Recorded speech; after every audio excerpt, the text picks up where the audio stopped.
Welcome to Environmental What Ifs, where we discuss if protecting the environment hinders your productivity, or more directly, can protecting the environment and being productive go hand in hand. I'm Dory Tilko. On today's podcast, we'll be talking about asbestos in the built environment. Let's get started. I'm excited to have Nick Schroeder, Environmental Senior Analyst in Denver's Department of Public Health and Environment's Environmental Quality Division on the show today. He's going to share his expertise with asbestos and how we can protect the environment and ourselves. Hi, Nick, and welcome to the Environmental What Ifs podcast. Hey, Dory. Great to be here. Thanks for having me. I support city-owned properties and the associated liability with regulated building materials such as asbestos.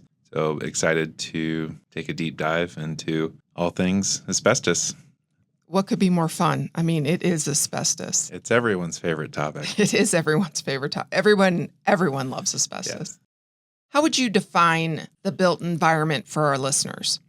It's really any man-made structure installation that could contain commercial products that asbestos were put into them. With the state regulation that we operate under, there's really a broad range of installations or structures or buildings that are regulated. And it ranges anywhere from large complex facilities to sheds, tennis courts, bridges, loading docks, and can also be buried intact items such as pipelines and other systems.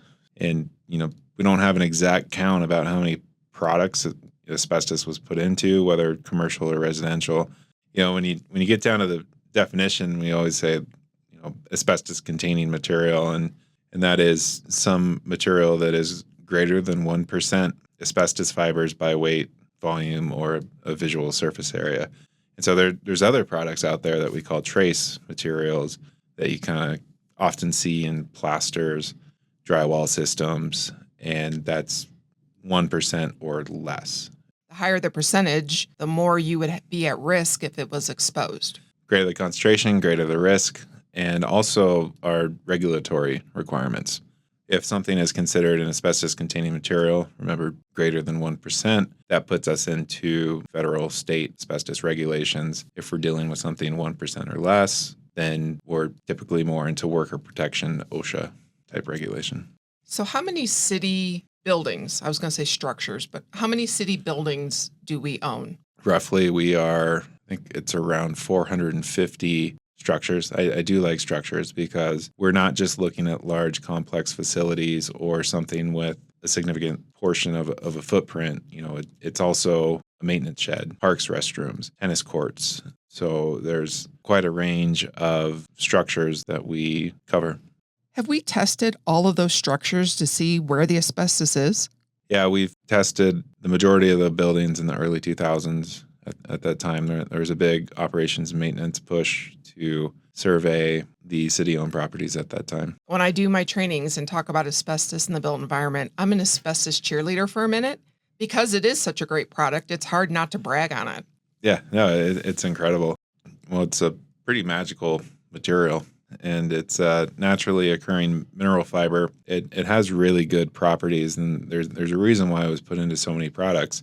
It has really good thermal properties for heat stability, thermal and electrical insulation purposes, and also acoustic properties. Auditorium curtains, skim coats on plasters and auditoriums. And there's millions of ways that asbestos was used and utilized for improving the commercial products, and whether it's their lifespan or how well they can insulate pipes, and just also the application of that material made it a bit more easier to work with. They were putting this stuff in everything, into consumer products, into children's clay, into other kids' toys, popcorn makers, even cigarette filters were advertised to have an asbestos filter. Oh, I remember an ad saying for asbestos in pajamas. Really? Yes. I haven't heard that one. Well, it makes sense because of the flame-resistant nature of it. Oh, yeah. But that was hot. Yeah. Really well insulated. Very well insulated. Nice and cozy. I'm so hot in these jeans, Mom. Why'd Santa bring me asbestos? Yeah. Yeah, the other famous thing, too, is that it was in a lot of fake snow products. And so in Wizard of Oz, Wonderful Life, Hollywood was just broadcasting close to 100% asbestos fibers Poor George Bailey. What did you No know? wonder he wanted to jump off the bridge. He's covered in asbestos. What did you know about the Tin Man? No. So the Tin Man was covered in aluminum dust for the makeup. The original actor was hospitalized from aluminum poisoning, and they had to bring in someone else. Wow, I did not know that. Yeah, Wizard of Oz, it's an environmental disaster. It's all over the place. Welcome to today's episode of Fun Facts about Asbestos. Fun facts, because asbestos is fun. Yeah. Right? Yeah. If you've ever gone to the mineral exhibit at the Nature and Science Museum, there's some really great asbestos in there. You can see the fibers just curling off, and it's nasty looking stuff. It's great. It can be woven into products really well. And some products, they can push up to 80% asbestos. And, if there's an edge that's exposed, you can get up to there and you can kind of see the fibers poking out of it. Yeah, you're not going to see a single fiber, like naked eye, but the intact structure of it, you can definitely see some fibrous components to it. So you keep saying past tense with building products were or building products had, but in reality, there's still building materials being produced today that are introduced and consumed in the U.S., aren't there? There are, yeah. So who is mining it? Libby, Montana comes to mind as a very famous asbestos mining operation that was shut down because of the threat to public health and the environment. We don't mine it anymore in the U.S., correct? Correct. The U.S. stopped in about 2002. I think the last mine was small pockets in California. Canada just recently stopped in about 2011, but it is still actively mined in Russia predominantly. China, Brazil, Kazakhstan, and Zimbabwe also have active asbestos mines. And there never was a complete ban in the U.S. on asbestos, and so it can be imported today. People are really surprised when they learn that there's not a ban on asbestos. That was all because of politics. Yeah, the EPA actually tried to put forth in 1989, there was a ban and phase out rule that went into law, and they were sued by the asbestos industry. Their claim was essentially death by regulation, and they fought it, and they won. And it ended up with what we call the EPA's partial ban of certain asbestos products, paper products, corrugated, rolled wallboard, what they called it, along with a few other regulations that limited the use of friable asbestos in insulation materials, the hard pack fittings and the really nasty air cell type installations that you would see. It's been greatly reduced, yes, and you don't really see it that often in new builds, but it could still be there. And the asbestos coming into the country now, it can be in the form of cheaper brake pads. It's still used for chemical production process and gaskets and a lot of other industrial components as well.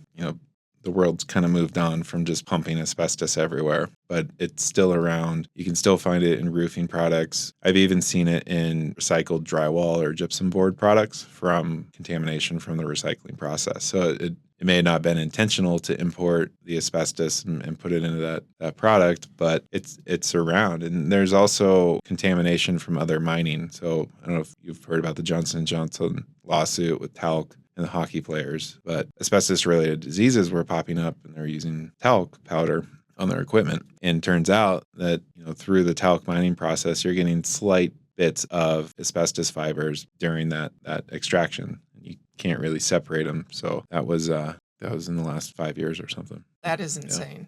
One of your focuses is on the asbestos operations and maintenance program. So what is an O&M program, and does it impact city employees? Absolutely. When left in place and in good condition, asbestos products or asbestos-containing materials that are intact, they still do their job, and they still do their job really well. And they pose little to no health risk as they sit undisturbed. When I say little risk, the risk is always there for that material becoming disturbed, and there's a fiber release.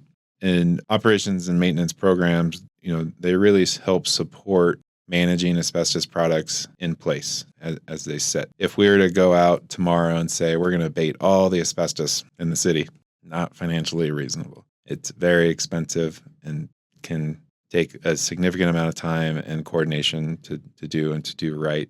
And ultimately, when you're looking at these materials, there's something we call about friable asbestos materials or non-friable asbestos materials. And it's really the condition of the material and if it can be reduced to powder or, like a fine dust by hand pressure. And that's a friable material. So if we have a building with older non-friable floor tile that's asbestos containing, the risk is really low and we can manage in place, watch it. It kind of allows you to prioritize the other asbestos issues that projects are facing in terms of a greater risk and more of the friable type materials. Operations and maintenance, your O&M program. What city employee is this impacting? Who is involved in an O&M program? Quite a few, actually. So we have a lot of city partners where we're either providing project support on large renovation and remodel projects, whether it's parks or Dottie. We also support day-to-day with trades and GS and, again, parks and AVD. And it's really a span from a day-to-day to a maintenance routine to a little small project to a large remodel, renovation, or building addition to where impacted. And the key with, a strong O&M program is looping all that back into a central space. And so we can track our abatement actions over time. We can track the materials being taken out, but also being put in, because in asbestos, you're essentially guilty of being asbestos containing with new materials or any material until you're proven otherwise. So a great example of that is the Webb building or is Lindsay Flanagan. New buildings that we hadn't surveyed in the early 2000s, we just assume that any disturbance of those buildings could be asbestos. Yeah, and we actually, per regulation, still need to survey those buildings prior to any material disturbance or project to determine that they are or are not asbestos-containing materials. You're in a shop and you're a streets or wastewater, a solid waste, traffic. The employees that don't spend much time in a building, they come in, group, clock in, then they're out in the field all day. An O&M program, does that impact them as well? It can. I mean, if they're in their building, we ask them to know their building. We ask them to let us know if conditions change. If there's something where the drywall has a hole in it now, we're concerned about that. And, we're covering the city's liability for city-owned properties. And so if someone dumps suspect building debris on one of our parks property, yeah, we're concerned about that too. We're in buildings occasionally. They're in their building every day. So we really partner with them to keep eyes on their building to let us know as it's degrading, because it's the nature of a building, they degrade over time, to let us know when there's any exposure. Yeah, absolutely. I mean, they're the eyes and the boots on the ground. The O&M program is really beneficial to those employees that disturb building materials. Yeah, to, maintenance, trades, and even project managers. Let's go over what would be a common scenario. Someone wants to remodel, whether they're expanding an office space, tearing down a wall, pulling up carpet. What should they do? What's the best approach for someone? The best approach is, step one, reach out to us once you have an idea of your project and the scope is kind of put together. Even if you're still in the planning phases and you want a budget for a potential abatement and overall project costs, we can help with that too. And we support all the asbestos surveys and inspections. And we will use our on-call consultants. We also have in-house building inspectors that will come out and survey the materials that are to be impacted. Even if we've surveyed a building, we never went behind a wall. So it's easy to say, oh, I'm looking at your map from 2000 and this room, there's no asbestos here. And if they cut into a wall and behind the wall, what could they uncover that we never sampled for? Yeah, I mean, there could be all sorts of things. And that's a good point, because there has been additional materials that the industry has learned since 2000 that we sample today that weren't really commonly sampled or deemed a suspect material 20 years ago. But more often than not, we're coming back out and we're collecting new samples, doing new material condition assessments, so you're getting the latest and greatest inspection for your project. What if a facility needs to do emergency plumbing? Maybe a pipe leaks or breaks behind a wall. What should they do? Work with us in an emergency situation, just to assume that the material is asbestos containing. And we'll use an abatement contractor to come in, remove the material. We're under state permit levels, so it gives us a little bit more flexibility, but we can remove it in a safe manner. And we don't have the delay of verifying or having to test. An employee is doing minor impacts to their building, hanging a picture or putting up a calendar with a thumbtack. Those aren't really times that we're saying you should call us, right? Yeah, you're putting a thumbtack into a wall. It's a pressure thing. We're really concerned about when you start drilling, cutting, grinding, those sorts of methods to create a lot of dust and can cause fiber emissions and things to become airborne. Is there a size of a hole, for example, that someone's going to cut into a wall that is a trigger? Is there a way to do that? Say, oh, it's only 2 inches, or do we not do it that way? Nope, we don't do it that way. So if you need an access hole and you don't have data saying that your drywall is non-detect or your plaster isn't trace, we need to take a look at it, regardless of the quantity and scope.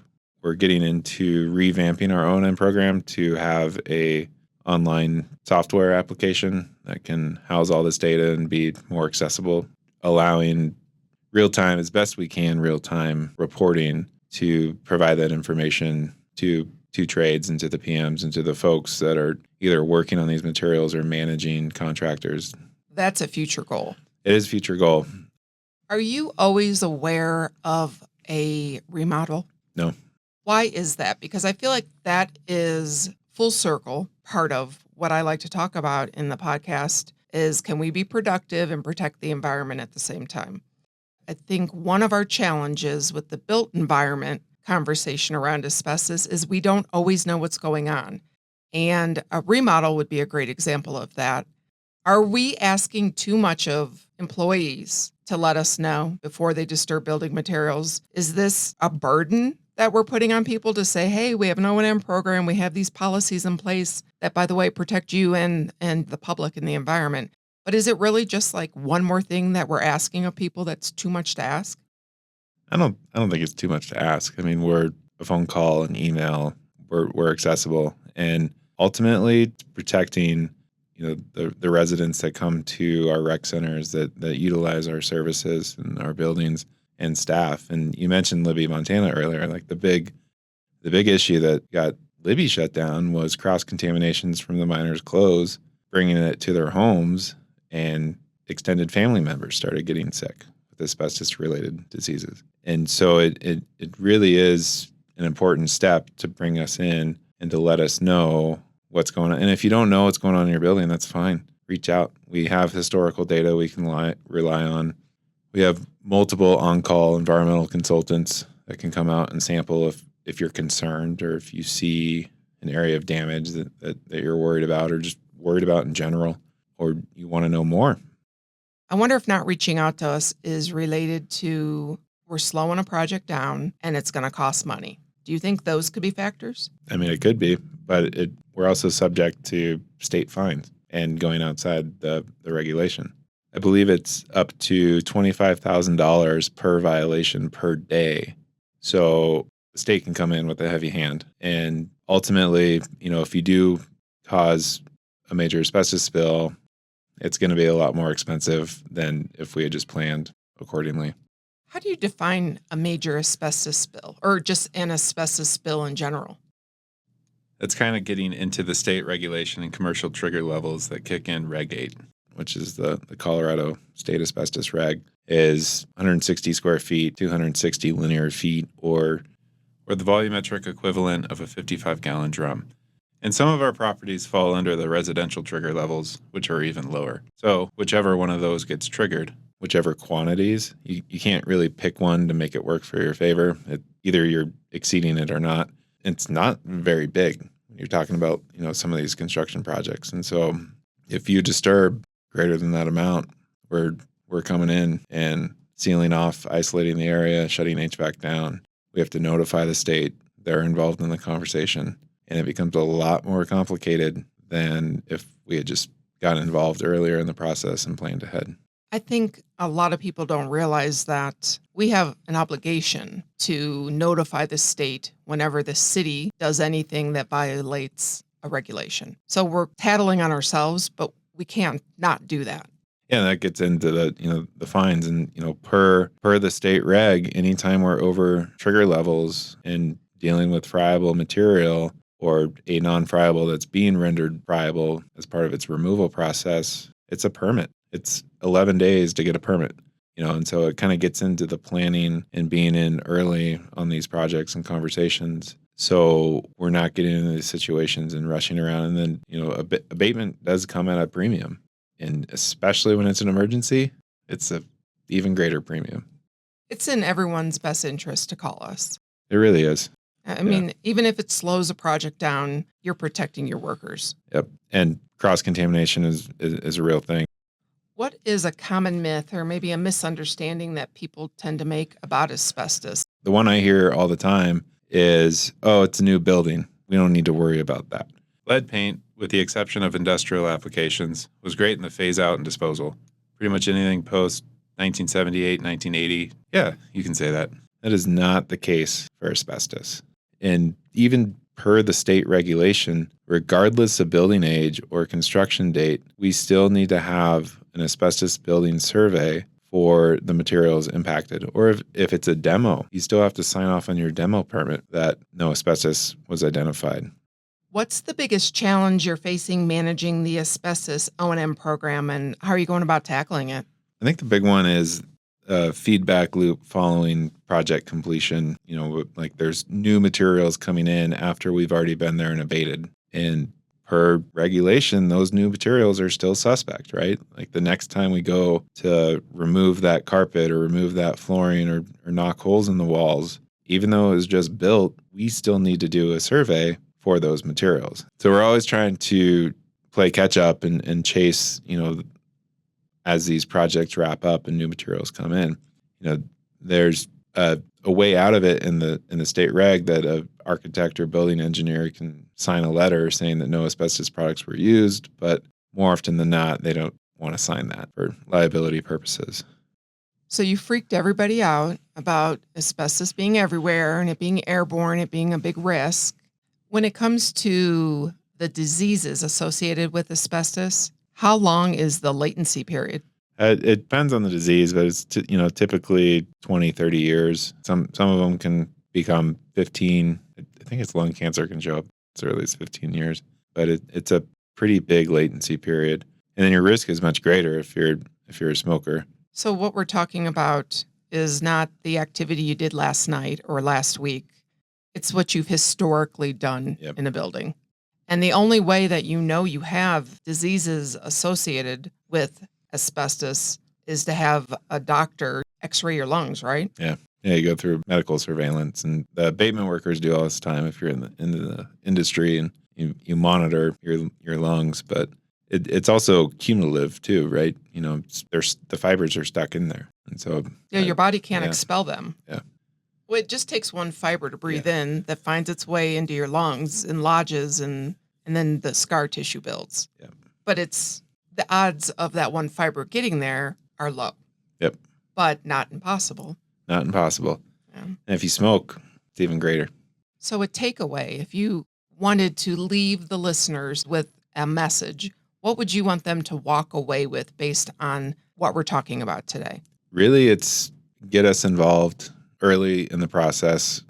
Once you have 60 or 90% SDs together, or a good idea of project scope, we can get a plan together because, we're flexible. We also have on-call general abatement contractors that other city partners can use. So they're allowed to, basically we authorize the use of that agreement for their projects. They fund the work, but we can work with our on-calls on that. They can also sub out through their GC. And so it also kind of helps with the project planning on who's doing what. So that's a project manager perspective on what they can do, what the takeaway is for them. What about our boots on the ground? What's the takeaway for them? What do you want them to leave this podcast having heard?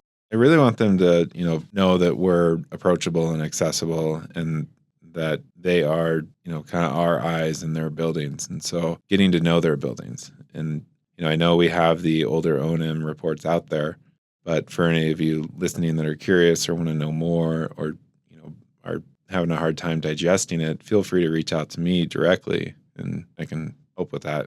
For those working around the materials and more the trades and the maintenance folks, is we really rely on you to tell us when something's wrong or something, there's a leak and we need to replace this. We need to remove this pipe fitting so we can get to the valve. And, we talked about the state trigger levels and certain requirements kick in, but asbestos doesn't really care. And there's a risk with disturbing asbestos containing materials in a perfectly stagnant room with no air movement. Asbestos fibers can stay suspended for 2 to 3 days. 2 to 3 days? Seriously? Yeah, that's just stagnant air. So the stuff can linger. Nick, thanks for joining me today to talk about asbestos in the built environment. No problem. Great to be here. And if you don't know by now, please just call, text, email. I'm available. I hope you've enjoyed this week's episode on asbestos in the built environment. If you have any questions about the things we covered on the show, you can email me at dory.tilco@denvergov.org, or you can find me visiting your shop with a tray of brownies at your next environmental training. Music has been provided by Colorado's very own High Strung String Band.